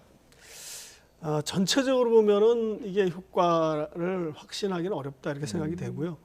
다만 이제 이 미국에서 이 전화 브리핑에서 공개한 내용인데 이 순웨이둥이 갔다가 오면 미국 측 대표와도 전화 협의를 할 것이다 이렇게 미국이 공개를 하지 않았습니까? 이게 중국과 협의된 내용인지는 정확히 모르겠습니다만 아마도 협의가 됐든 안 됐든 미국이 이걸 공개했다는 것은 우리가 이렇게 중국을 통해서 북한의 어떤 그 무기 시험에 대해서 계속 주목하고 있다는 압박을 전달한 거고 또 이 소식을 북한에서도 들었을 텐데 그렇다면 이 중국 당국자에게 뭔가 답을 해야 될 것 같은 그런 부담감을 주기 때문에 이게 어떤 과거의 건설적 역할을 중국이 해야 된다라고 미국이 말했던 때보다는 조금 더 북한에게는 압박이 되고 뭔가 답을 내놔야 될 것 같은 그런 상황이 됐다 이렇게 볼 수 있을 것 같습니다. 네. 긍정적이라고 할 수 있을지 좀 확신하지 못한다고 했는데 그럼에도 불구하고 이렇게 중국의 건설적 역할을 반복적으로 촉구하는 이유가 뭘까요? 분명히 중국도 인접국, 압록강을 사이에 둔 북한에서 핵무기 실험, 그다음에 고도화된 그 무기 실험을 하는 것이 굉장히 부담입니다. 네. 사실 중국이 이걸 원하지 않습니다. 그렇기 때문에 2017년에 유엔 안보리 제재 결의안에 대해서 중국과 러시아가 찬성을 했던 거고요. 그리고 또 2022년인데 장쥔 유엔 주재 중국 대사가 그때 이런 얘기를 했습니다. 기자들한테 우리는 북한의 핵실험을 원하지 않는다 이렇게 얘기를 했고 그래서 이런 것들이 있기 때문에 북한의 어떤 핵무기 개발과 핵무기 기술의 고도화에 대해서 중국에게 경각심을 넣어주는 거죠. 계속 건설적 역할을 해달라고 하는 것은 그런 얘기를 그래서 반복적으로 하는 거고 더구나 최근에는 중국이 좀 꺼리는 북한과 러시아의 군사협력 이것이 이제 굉장히 급속히 진행되고 있기 때문에 중국 입장에서도 그것은 중국에게도 굉장히 부담될 텐데 좀 말려봐라 라는 어떤 메시지가 있겠고요. 이게 과거에는 중국과 북한의 사이가 굉장히 나쁜 적도 있습니다. 예를 들어서 김정은이 집권한 이후 장성택을 처형했을 때 한 5년간은 양국 간의 네. 북한과 중국 간의 교류가 거의 없었습니다. 근데 이런 관계가 다시 될 수 있을 때 북한이 고도화된 핵무기를 가졌다. 이거 상상할 때 중국은 굉장히 힘든 거죠. 그런 거를 이제 부각시켜주고 지적해줌으로써 중국도 남의 일이 아니다 이런 거를 미국은 반복적으로 얘기하는 겁니다. 물론 중국은 그것은 미국이 불안을 조성해서 그렇다라면서 북한의 편을 들지만 미국 입장에서는 이 문제를 계속 지적하고 넘어가는 그런 상황이라고 볼 수 있습니다. 네, 지금 뭐 말씀해주신 대로 중국이 북한의 편을 들고 있긴 하지만 그래도 이제 북러 관계가 굉장히 좀 밀착이 되어 있는 상황이기 때문에 중국 입장에서도 좀 경계해야 하는 거 아닙니까? 맞습니다. 사실 이런 아까 모두에도 말씀드렸습니다만 이 순회이동이 평양을 가는 거는 무슨 할 얘기도 있지만 그 중에 하나는 북한의 상황을 살피는 것도 굉장히 중요하다 저는 이렇게 봅니다. 북한에서 과연 이런 것들을 핵무기 실험이라든지 친러 밀착이라든지 이런 것들을 어떻게 하고 있는지를 탐색하는 그런 어떤 성격도 있다고 저는 봅니다. 그런데 이제 대놓고 북한에게 만들지 마라, 만들라 이렇게 말하기는 굉장히 중국도 부담이 되는 상황입니다. 왜냐하면 북한은 지금 러시아라는 새로운 친구를 찾았기 때문이죠. 그러기도 하거니와 중국과 러시아의 군사적인 밀착에 대해서 북한과 러시아의 군사적인 밀착에 대해서 중국이 깊이 개입하거나 또 중국은 지지하지 않습니다. 이런 다른 이견이 있기 때문에 이런 부분들을 좀 북한을 설득할 수 있는 여지는 있는지 혹은 없다면 어떤 강압적 수단이 있는지 혹은 어디까지 이 사람들은 생각하고 있는지 이런 것들을 좀 아마 탐색하는 것들은 많았을 텐데 네. 기본적으로는 중국은 미국과 전략적 대결을 하고 있기 때문에 북한을 전략적 우군으로 하는 거 그것을 내가 현재까지는 제일 우선시하고 있다 이렇게 보는 게 맞을 것 같습니다. 북러 밀착 속에 북중 관계를 관리하고 있다. 네. 지금까지 얘기는 중국의 관점에서 한번 본 건데 자, 북한에서는 어떻습니까? 북한 입장에선 중국과 러시아와의 관계를 좀 어떻게 설정하고 관리하고 있는 걸까요? 사실 북한과 러시아는 소련이 구소련 체제가 붕괴된 이후 네. 관계가 굉장히 소원했습니다. 제가 2009년에 모스크바에 가서 거기 전문가들과 만난 적이 있는데 북한을 이렇게 우방으로 취급하지 않는 그러니까 여러 나라 중에 하나 정도로 취급하는 정도로 소홀히 했습니다. 그런데 이제 그러던 북한에게 러시아가 굉장히 강력한 친구로 찾아왔고 그렇기 때문에 중국의 의존도를 낮추는 하나의 기회로 북한은 활용하고 있다 이렇게 판단할 수가 있는데요. 러시아와 군사협력뿐만 아니라 식량 지원도 이미 많이 받았습니다. 그리고 이제 노동자 파견도 많이 하고 그것은 이제 외화벌이를 위해서 그러는 거고요. 그리고 최근에 이제 최선희 외상이 라브로프 외교장관과 모스크바에서 한 회담을 보면 교류 협력을 전면적으로 확대한다고 했습니다. 그게 군사적인 기술 거래뿐만 아니라 무기만 주고받는 것이 아니라 식량 지원이라든지 경제 협력이라든지 노동자 파견이라든지 관광 협력이라든지 이런 것들을 전면적으로 다 해보겠다는 얘기인데 이게 이제 우리가 알다시피 지난해 9월 김정은 국무위원장이 러시아를 가서 보스토치니에서 푸틴 대통령과 회담을 하면서 굉장히 급속히 진행됐고 네. 그 이후로 이게 굉장히 활발하게 진행되고 있다 이렇게 보면 될 것 같습니다. 네. 자, 그리고 또 러시아가 북한과 연결되는 두만강 철길을 현대화한다 뭐 이런 이야기로 나오고 있는데 그동안 그 철길이 제 기능을 못했던 건가요? 그렇습니다. 제가 이거를 2019년에 8월 달인가 가봤는데 거의 하루 종일 거기 서 있어도 기차가 몇 대밖에 지나가지 않습니다.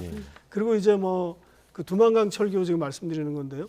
그 중국 쪽에서 이렇게 바라다 보이는데 그 거의 다니지 않는, 쓰지 않는 거였고 그 다음에 코로나 이후에는 완전히 폐쇄됐죠. 그런 상황이었는데 이걸 이제 완전히 복구를 하겠다는 겁니다. 필요한 것은 이것은 아마 그 두만강 철교에서 북쪽 북한 쪽에 있는 두만강역일 것 같습니다. 여기서 이제 무기들이 많이 건너갔다 밤에 그래서 이제 이게 이 위성 지도가 나오곤 하는데 여기서 이제 한 1, 2km 정도 가면 바로 두만강 철교입니다. 그걸 지나면 첫 번째 역이 우리가 김정은 위원장이 러시아 갈 때 들리는 그 하산역인데 그 사이에 어떤 국경 검문소를 현대화하겠다 그런 얘기고요. 이제 이게 하산 쪽인 것 같습니다.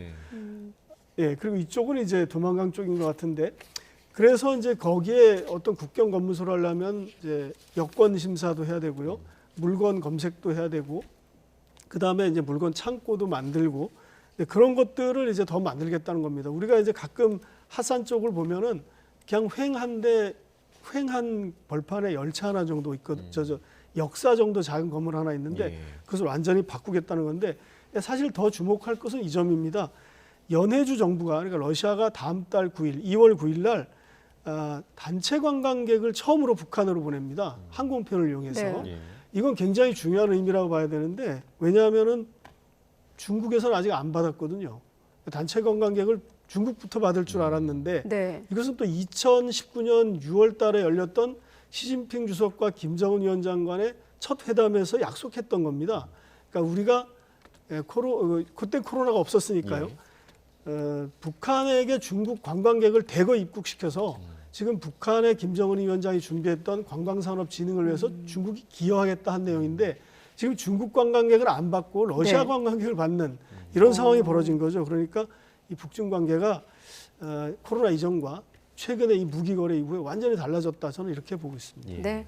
자, 오늘은 미중 안보 사령탑의 회담을 좀 고리로 북중러 전반적인 좀 상황까지 들어봤습니다. 강성웅 해설위원 실장이었습니다. 고맙습니다. 네.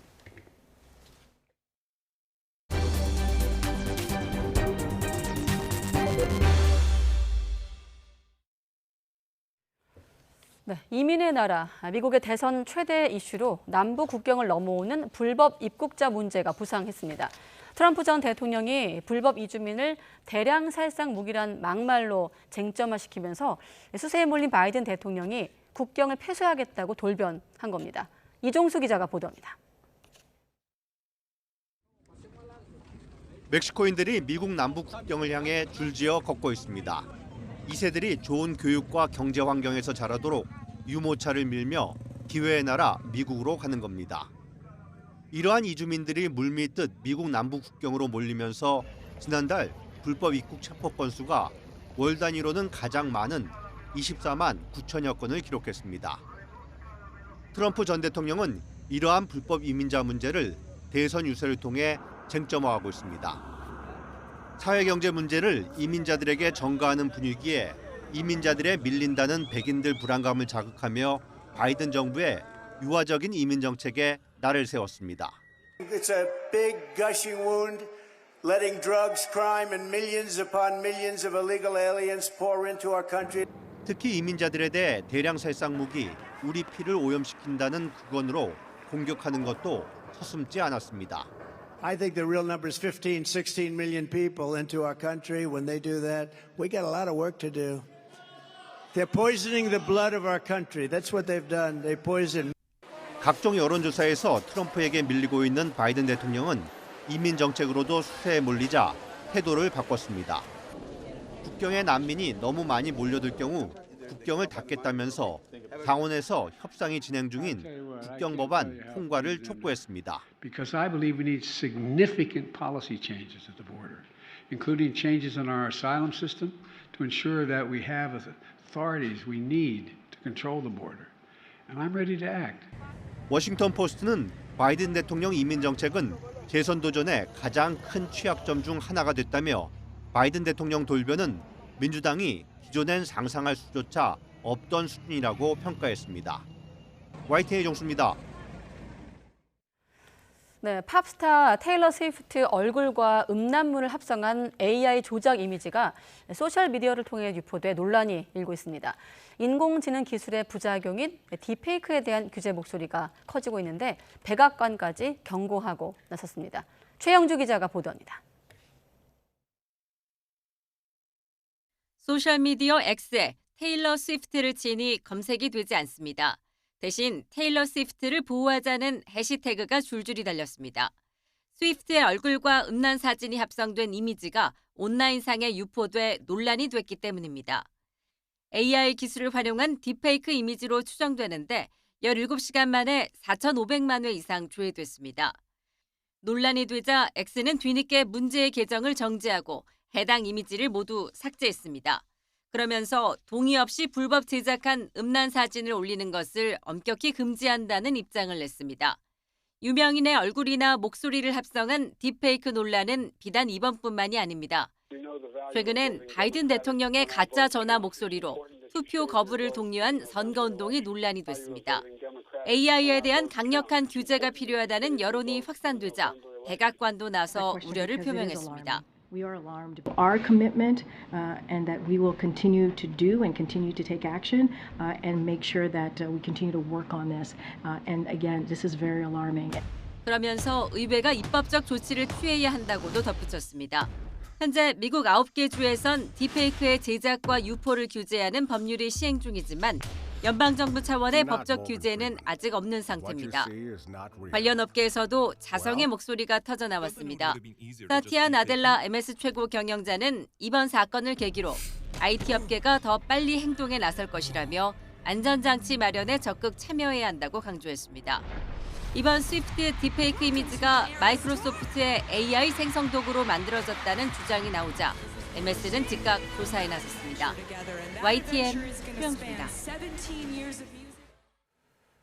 튀르키예 이스탄불의 한 가톨릭 성당에서 미사 중에 괴한이 침입해 총을 쏴 신도 1명이 숨졌습니다.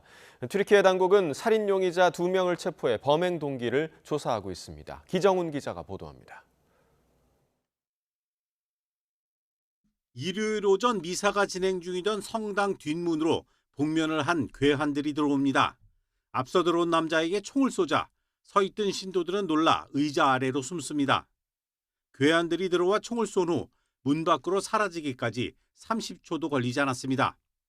총에 맞은 50대 남자는 현장에서 숨졌습니다.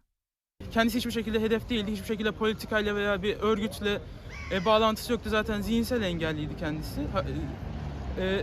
Gitti ve orada kader kurbanı şehit oldu. 이스탄불 시장은 갈등이 있는 곳이 아니라며 슬퍼했습니다. Bir kere bu şehrin ve bu ülkenin azınlık vatandaşı yok. Hepimiz bir asil vatandaşız. Bir arada yaşıyoruz. Bir canımızı bile kaybettiğimizde bizim içimiz yanar. 교황도 주일 기도 후 애도를 표했습니다. Esprimo la mia vicinanza alla comunità della Chiesa Santa Maria Andraperis a Istanbul, che durante la messa ha subito un attacco armato. 튀르키예 당국은 달아난 용의자 2명을 붙잡아 범행 동기 등 조사에 착수했습니다. 범행 동기는 아직 알려지지 않았지만 일각에서는 최근 테러로 존재감을 부각시키려는 극단주의 테러 조직 IS, 이슬람 국가의 연계 가능성을 언급하고 있습니다. 튀르키예 당국은 지난달 교회와 유대교 회당 등에 대한 공격을 계획한 혐의로 이슬람 국가 IS와 연계된 32명을 체포했습니다. YTN 기정훈입니다. 이스라엘과 하마스의 전쟁 이후 중동에 주둔한 미군에 대한 친이란 무장단체 공격이 계속되는 가운데 미군 사망자가 처음으로 나왔습니다. 조 바이든 미국 대통령은 성명을 통해 지난 27일 밤 시리아 국경 인근 요르단 북부에 주둔한 미군이 드론 공격을 받아 군인 3명이 숨지고 여러 명이 다쳤다고 밝혔습니다. 바이든 대통령은 이란이 지원하는 극단주의 민병대의 공격 가능성을 언급하며 이번 공격에 책임 있는 이들을 반드시 처벌할 것이라고 말했습니다. 유엔 주재 이란 대표부가 미군 3명의 목숨을 앗아간 요르단 미군 기지 공격에 자국이 관여했다는 의혹을 공식 부인했습니다. 이란 국영 IRNA 통신의 보도에 따르면 유엔 주재 이란 대표부는 성명을 내고 이란은 이번 공격과 무관하며 이와 관련해 어떠한 역할도 하지 않았다고 주장했습니다. 이란 대표부는 대신 해당 지역에서 미군과 저항단체들 간의 분쟁으로 보복 공격이 이어져 왔다고 거듭 주장했습니다. 네, 중대재해처벌법이 50인 미만 사업장으로 확대되면서 해당 사업주들은 무엇을 준비해야 하느냐며 걱정하는 분위기입니다. 정부는 현장의 혼란을 최소화하기 위해서 오늘부터 전수진단을 시작했습니다. 조용성 기자가 보도합니다. 직원 9명이 점심 장사 준비로 분주한 이 고깃집에는 지난 27일부터 중대재해처벌법이 적용됐습니다. 20년째 식당을 운영 중인 사장님은 당장 뭘 해야 할지도 막연하지만 새로운 부담이 생긴 것 같아 걱정입니다. 아무래도 안전관리 업무가 까다로워질 것이란 생각 때문입니다. 저희 같은 소기업, 소상공인들은 엄격하게 적용을 하면 저부터도 그렇고 직원들도 그렇고 못 견딥니다. 정부는 이처럼 새롭게 중대재해처벌법의 적용 대상이 된 사업장의 걱정과 부담을 줄이기 위해 전수진단에 착수했습니다. 우선 사업장 83만여 곳을 대상으로 명확한 안전방침과 목표가 있는지와 사고에 대비한 매뉴얼을 마련했는지 등에 대한 자가 진단을 합니다. 노동당국은 현장을 둘러보며 컨설팅과 시설 개설 등 필요한 지원 사항을 확인하게 됩니다. 사업장 전부 저희들이 알려드리고 그리고 뭐 교육도 하고 컨설팅도 하고 재정 지원도 하고 해드릴 거니까 너무 걱정 안 하셔도 되고. 경영계는 여전히 제휴의 추진과 함께 법 개정까지 요구하고 있습니다. 중대재해가 나서 영세 기업의 대표가 구속이 된다면 그 기업은 무너지게 됩니다. 법의 그 개정을 요구할 예정으로 있습니다. 그러나 과잉 우려나 불안 마케팅이라는 지적도 여전합니다. 또 최근 사례를 봐도 카페나 식당 등 소규모 사업장에서 사망사고 등 중대재해가 일어난 경우가 거의 없다는 겁니다. 사망사고가 나더라도 사업주가 중대재해를 예방하기 위해 안전보건관리체계와 관련 의무를 실천해왔다면 처벌받지 않습니다. 정부는 중소제조업체를 중심으로 안전장비 구입 바우처를 나눠주고 공동으로 안전관리를 담당할 인원을 지원하는 방안을 빠르게 추진하겠다는 계획입니다. YTN 조용성입니다. 온라인 쇼핑과 무인 계산대 확대 등으로 판매 종사자 수가 지난 10년간 45만 명 감소했습니다. 통계청 집계를 보면 지난해 국내 취업자 가운데 판매 종사자는 262만 1,000명으로 10년 전인 2013년과 비교할 때 45만 3천 명 줄었습니다. 산업 구조가 온라인 중심으로 바뀌는 데다가 코로나 사태가 이런 흐름에 속도를 붙인 것으로 보입니다. 네, 경기도 성남엔 전국 최대 규모의 민속 5일장 모란시장이 있습니다. 그동안 장날마다 고질적인 주차난 때문에 몸살을 앓았는데 전용 주차장이 새롭게 만들어져 장보기 훨씬 수월해졌다고 합니다. 최명신 기자가 소개합니다. 성남의 명물 모란시장은 벌써 설 대목 분위기로 흥겹습니다. 마트보다 저렴하게 장을 보는 재미에 알뜰족들의 발길이 이어집니다. 날짜 끝자리가 4일과 9일 열리는 전국 최대 규모의 전통시장으로 540여 개의 점포가 영업 중입니다. 평일 최대 6만 명, 휴일엔 10만 명이 찾고 있습니다. 하지만 고질적인 주차 문제가 시장 활성화의 걸림돌이었습니다. 이에 기존 모란 제1 공영 주차장에 주차 타워를 세우는 안이 거론됐지만 226억 원의 공사비와 3년의 공사 기간 때문에 답보 상태를 면치 못했습니다. 그러던 게 신상진 시장이 새로 취임하면서 급물살을 탔습니다. 시장 옆 완충 녹지지대 일부를 도시 관리 계획에서 해제해 잔디블럭 주차장 100면을 조성하기로 한 겁니다. 공사비 8억 원에 공기는 1년으로 대폭 단축됐습니다. 주차장이 전혀 없다가 주차장이 생겼으니까 이제는 우리 고객들이 오셔서 차 대놓으시고 마음껏 장도 보시고 이렇게 가시면은. 시는 전국 최대 규모의 민속 5일장이라는 명성에 걸맞게 활성화 방안을 다각도로 모색해 나갈 계획입니다. 성남시에서도 더욱 재래시장 또 전통시장 활성화를 위해서 지혜를 모으고 상인들과 함께 끊임없이 대화하면서 노력하겠습니다. 새로 조성된 주차장은 잔디 보호를 위해서 모란장이 열리는 날에만 개방됩니다. YTN 최명신입니다.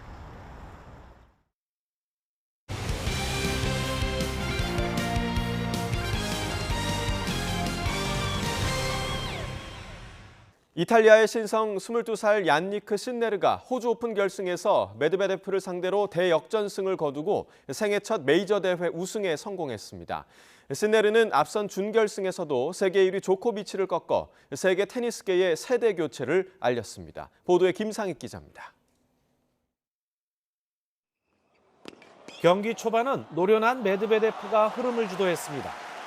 1, 2세트를 내리내줘 패색이 짙던 신네르는 그러나 서브가 살아난 3세트부터 반격에 성공했습니다. 3, 4세트를 6대4로 따내며 세트 스코어 2대2를 만들었고 마지막 5세트에선 3대2에서 상대 서브 게임을 가져오면서 3시간 44분 대접전의 마지막 승자가 됐습니다. 호주 오픈에서 이탈리아 선수가 우승한 건 신네르가 사상 처음입니다. Even when I was younger, I I made also some other sports, and they never put pressure on myself, and I wish that this freedom is possible for as many young kids as possible. So thank you so much for my parents. 반면 이번 대회에서 3번이나 5세트 경기를 치르며 힘겹게 결승에 오른 메드베데프는 중반 이후 체력이 급격히 떨어지면서 잦은 실수를 범한 게 패인이었습니다. 메드베데프는 2022년 이 대회 결승에서 나달에게 당했던 2대3 역전패의 악몽이 재현되면서 2021년 US 오픈 우승에 이은 자신의 두 번째 메이저 타이틀 획득에 실패했습니다. That's not your last Grand Slam, but I hope I can try to get the next one if we play in the final, because it's been 3 finals in a row. So I'll try my best to do better next time. But really, big congrats, and you deserve it. 호주 오픈 남자 단식에서 페더러와 나달, 조코비치, 이른바 빅3가 아닌 선수가 우승한 건 10년 만입니다. 세대 교체를 선언한 신네르는 스키와 축구에서도 두각을 나타낸 만능 스포츠맨으로 지난해 하반기부터 이번 대회까지 조코비치를 4번 만나 3번이나 이길 정도로 실력이 빠르게 성장하고 있습니다. YTN 김사익입니다. 스피드스케이팅 여자 단거리의 간판 스타 김민선이 지난 2013년에 이상화가 세운 1000m 한국 신기록을 10년 4개월 만에 갈아치웠습니다. 김민선은 스피드스케이팅 월드컵 5차 대회 여자 1000m 2차 레이스에서 1분 13초 42의 한국 신기록으로 5위에 올랐습니다. 10년 넘게 이어져 온 이상화의 한국 신기록 1분 13초 66에 0.24초 앞서는 기록으로 골인했습니다. 여자 프로농구 최고 스타 청주 KB의 박지수 선수가 리그 최초로 4회 연속 라운드 최우수 선수의 영광을 안았습니다. 한국여자농구연맹은 기자단 투표 결과 82표 중 66표를 획득한 박지수가 1위에 올랐다고 밝혔습니다. 박지수는 이번 시즌 1라운드부터 4라운드까지 MVP를 모두 휩쓸며 개인 통산 17번째 라운드 MVP를 수상했습니다. 오늘 낮 동안에는 예년 기온을 웃돌면서 비교적 온화함이 감돌았는데요. 내일 아침 출근길에도 서울 기온이 영하 2도로 오늘보다 3도가량 높아 공기가 더 부드러워지겠고요. 낮 기온도 7도까지 올라 예년 기온을 4도가량 웃돌겠습니다. 내일은 대체로 맑다가 점차 하늘빛이 흐려지겠습니다. 제주도는 오후부터, 전남지방은 늦은 밤부터 비가 내리겠는데요. 이 비는 내일 밤사이 그 밖의 남부와 충청까지 확대하겠습니다. 반면 비 소식이 없는 동해안 지역은 건조특보가 발효 중인 만큼 화재 사고에 각별히 유의해 주셔야겠습니다. 또 초미세먼지도 말썽입니다. 점차 중국발 스모그가 유입되면서 내일은 서울 등 중서부와 전북, 경북 지방에 공기가 탁하겠습니다. 내일 아침 기온은 오늘보다 1에서 2도가량 높겠습니다. 내일 서울 아침 기온 영하 2도, 대전 영하 5도, 창원도 영하 2도가 예상되고요. 낮 동안에는 예년 기온을 3에서 4도가량 웃돌겠습니다. 낮 기온 서울 7도, 광주 11도, 대구는 10도가 예상됩니다. 당분간 예년보다 온화한 날씨는 계속되겠지만 목요일에는 영동과 남부 곳곳에 또 한 차례 비나 눈이 내릴 전망입니다. 지금까지 날씨 정보였습니다. 네, 가장 빠른 종합뉴스 뉴스큐 마치겠습니다. 네, 이어서 이브닝 뉴스가 방송됩니다. 함께해 주신 여러분 고맙습니다.